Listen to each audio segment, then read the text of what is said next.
Alright, welcome to my round 3 game of this month's MSEM GP. Playing against my opponent who is on Black-Red Sinful Tempter, which is... Well, actually, I'm not exactly sure how good this matchup is. Okay, that's a really good starting hand though, so I'm definitely keeping this. I'm on a draw, which is not great, but... which is not preferable, but it's still fine. Like, it's not that big of a deal. And they mulligan, which is also nice. So yeah, like I'm actually not sure how to think about this matchup because the thing is, like they have a bunch of expensive creatures, and Beyond the Veil notably has a mana value limit. So like I can't deal with their big things if they hardcast it.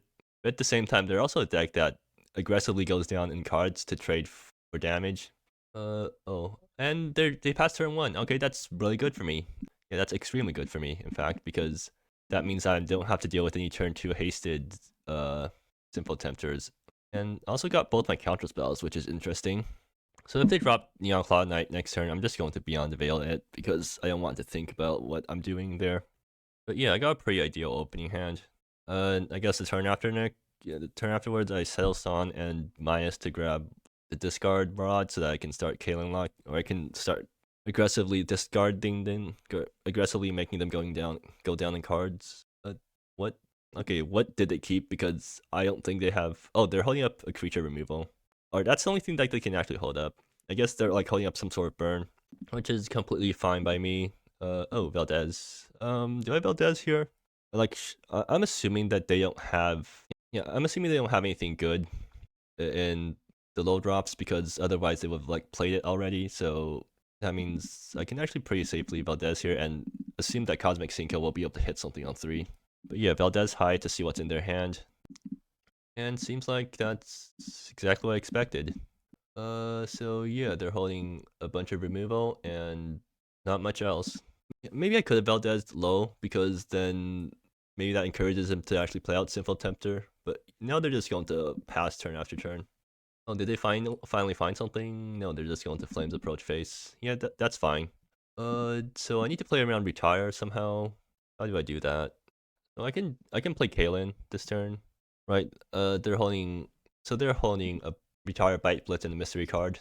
I'm assuming the Mystery card isn't a land because they would play it out. So they hard cast Flames Approach, so the Mystery card is not something that they want to cast on their own. So I'm assuming it's more removal. In which case, I think the best thing to do right now is to settle Son and then Mias to grab a Long Forgotten so that I can start to prevent them from getting graveyard value off anything. Like this is probably a good turn to do that, right? What can they? They could be holding a Halford. If they play out Halford, then that's kind of bad for me. I mean, like Son still.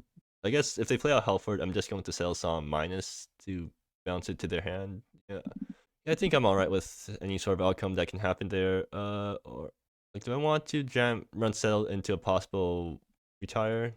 Let's just jam settle Son. Or I mean, let's just I don't want to jam Caylin into a possible retire, so I'm just going to settle Son and minus to grab Long Forgotten and pass the turn. Do I exile?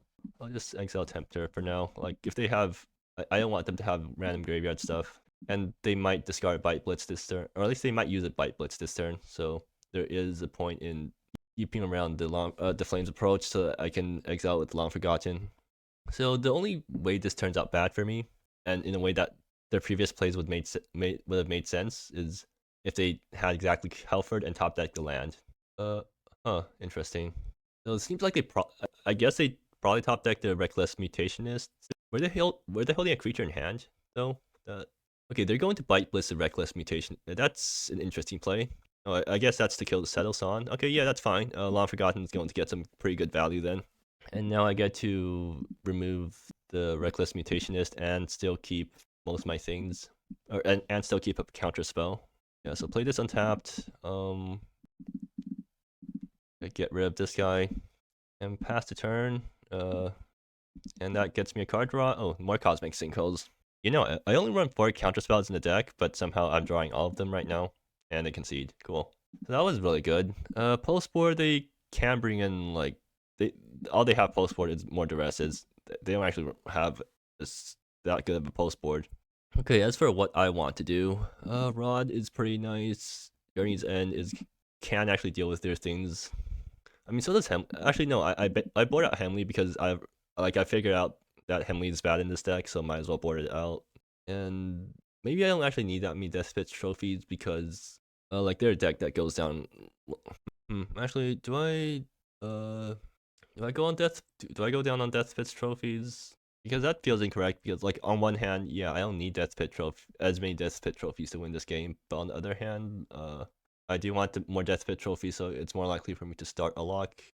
I'll board out one, I guess. This hand, okay, this hand actually no, this hand's actually good because if they go turn one, like if they go one drop on one, I get to Rod and then. Okay, did they bring in Metal Munch? No way they brought in Metal Munch, right? Okay, they're going to do that. Sure. Oh, cool. Yeah, I play this tap because I have nothing. So might as well not lose life if I don't need to. If they play a thing here, like if they play Neon Claw Knight, I'm just going to Beyond the Veil it. Actually, do I bounce it or Beyond? I'll Beyond it because Rod is probably better for other things later on. I do find it funny how I got the mono removal hand. Oh, Are they keeping up Retire? What can they actually be keeping up here? I mean, it's just Retire and Friends. Cool, I got land. So this is probably fetching Arctic. No, I this needs to fetch a non-basic. Or I mean, this needs to fetch a basic. So this is probably fetching Swamp, in which case then I'm kind of constrained on white mana, which isn't super ideal, but it's probably fine. I guess I keep up Journey's End. Yeah, I keep up Journey's End so that if they go for like Sinful Tempter into the haste thing, I just Journey's End it and then I get a 2-for-1 that way. So that means that this needs to fetch Arctic Mine if I want to do that, and that means these guys will hurt me for quite a bit. I guess that's fine.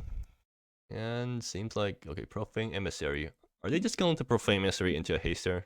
Or are they just going to Pat? Okay, well, no point in Journey's Ending right now, I guess. But I can just deal with it the normal way. I mean, I guess if I tap out for Beyond the Veil, it does leave me vulnerable to some weird stuff. I can just bounce this guy and then hold up and keep holding up Journey's End. Yeah, I guess that's fine. Do I need Rod? Do I want Rod from other things later on? I know I want Rod to protect Caylin, but like Caylin can always bounce Rod on its own. So yeah, I think my best play here is to just frustrate my opponent. And they're going to play Halford, right? Okay. Yeah, I'll just take damage and then bottom this guy. Because like that's the one thing that I can't deal with the Beyond the Veils. So yeah, I do that. Actually, they're getting pretty close to just hard casting all their important things. Which could be kind of concerning. Do I need to fetch Arctic Mine here? I mean, I kind of do because of how the mana fixing works out, but I really don't want to. Yeah, I guess I fetch Swamp, and then if I get punished for it, then so be it. So yeah, Journey's End this guy. I mean, on the bright side, I have Caylin, like, well, I still don't have Witch's Invocation in play yet, which means I don't have, like, the full lock going, but I do have Caylin coming down soon. And that's Ocean Monastery, which is nice because that's fetching Arctic Mine. Do I need to fetch Arctic Mine this turn? What am I actually doing? Like, probably Death Pitch Trophy, and then I can't protect Caylin yet, so I guess I won't run Caylin out because they might be on retires or whatever. Then I guess I Death Pitch Trophy and then play out the rail line, like just hard cast the rail line, or keep up Caylin. Whatever. I think I'll just do this. And yeah, Death Pitch Trophy them. Let's see what they pitch, just to make their draws a bit worse. And they're going to discard Flames Approach. They could just Flames Approach my face right now, if they want to. Which I guess is a good enough exchange. Oh, they have more Halfords. Well, how do I deal with that? Because like I can't bounce this thing forever. That's really bad for me. I guess I'm taking damage first. Like usually, since I'm not in huge danger right now, I usually will just Halford first, or usually just let the Halford drain me first. I mean, actually bouncing Halford isn't the worst thing in the world because like worst case scenario, I'm basically only taking 2 damage every turn. Like that's not too bad. But yeah, so play out Caylin. I mean, I'm always going to return both things, I think. Sales-on. Okay, yeah, no, that doesn't work out because I don't play Hermetic Meditation in this version of the deck, so Sales-on can't grab anything that gets rid of Alfred. So then I guess, well, since I don't have instant speed anything yet, I can do everything I want, right? I Sales-on minus grab whatever. I can grab no, I'd probably just grab Long Forgotten because I don't want Flames Approach hitting me, so then Sales-on minus return Rod, Rod, Death Pit's trophy. So that plays out everything in my hand, and then I swing for 5. And that seems solid enough, I guess. And then if Halford comes down again, I take the drain in the face, and then if Caylin dies, Settle has the minus to get the second Rod. Yeah, I guess that's fine. So yeah, in that case, since I want to give as little information as possible when making this decision, or making them make this decision, I'm just going to Death Pit's trophy first. And they're going to pitch a simple Tempter. Okay, yeah, I return this thing. Rod to Halford, because I mean it's 5/5 off the board, so it's not that bad. Let's see, rail line, do the rail line thing, do the rail line trick, settle Son, and yeah, grab Long Forgotten so that my opponent doesn't start doing weird stuff. Yeah. I mean, technically, I can also grab down with the ship, which gives me access to Caylin again later on, but I'm not going to risk it. Yeah. I'm just going to Exile the Flames approach because I don't want to see that thing come back. Yeah, Perforating Emissary. Yep, that happened. Are they not recasting Halford? I guess they're just retiring this. No, they're just playing down 2 guides instead of playing Halford. Interesting.